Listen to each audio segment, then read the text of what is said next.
It was a crisp, cold winter day on the island of Sodor. Snow lay thick on the ground. The engines were working extra hard. James was pulling the slow goods train. He had stopped at a signal. Percy pulled up alongside, carrying the mail.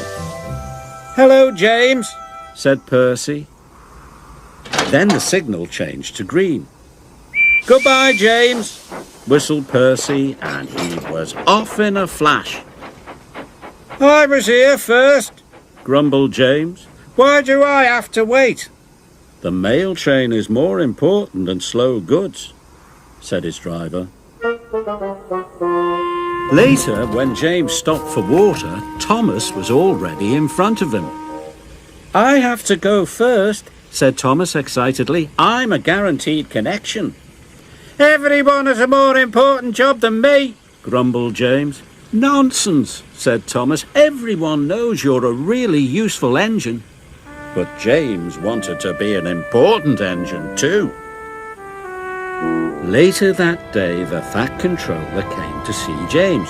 "You must take coal to all the stations on the island," he boomed. "If the fires in the waiting room go out, the passengers will get cold and complain. It's a very important job," he added. "You can rely on me, sir," said James proudly. The Fat Controller left. James was excited. "An important job," he said happily. "Ah," sniffed Gordon. "It's only a load of coal after all." "Nonsense," snorted James. "I am going to keep the passengers warm. What could be more important than that?" And he wheeshed over to the water tower.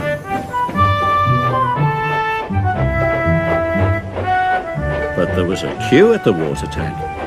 "Come on," he steamed impatiently. "I have an important job to do." "Wait your turn, bossy boiler," said Thomas. James felt too important to wait, so he didn't. James rushed to the coaling station. He met Edward waiting at a junction. Edward was looking bothered. He had too many jobs and was feeling puffed out.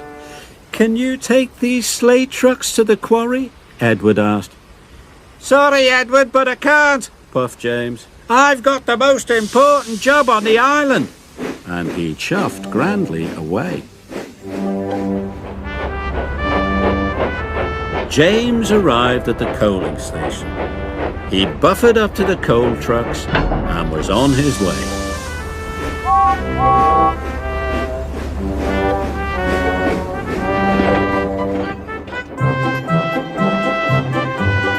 James was looking forward to delivering his coal. "Now I'm useful and important," he chuffed happily.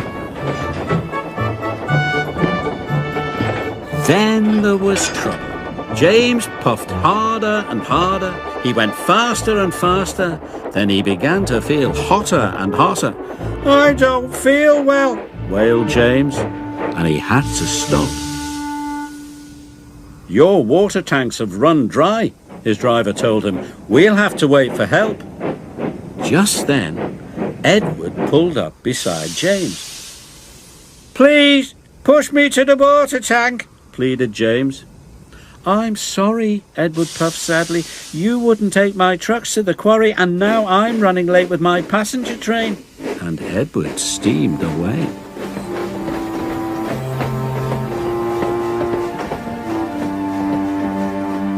Edward stopped and told the signalman all about James.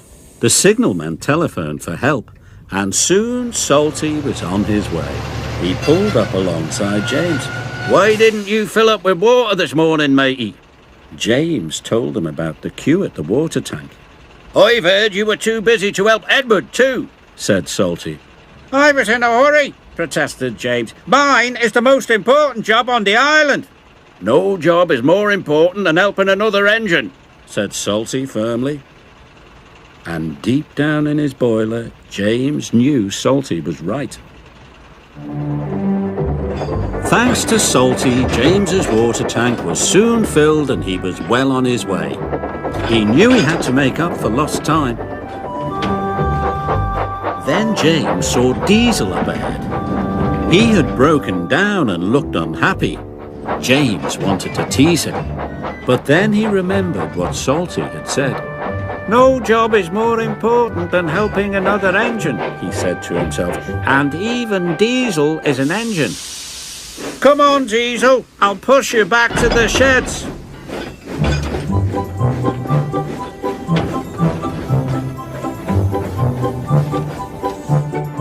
Pushing Diesel and pulling trucks was hard work.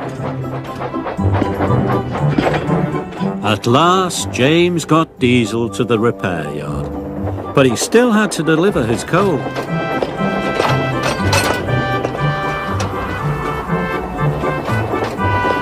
The wind blew, and it was getting colder by the minute.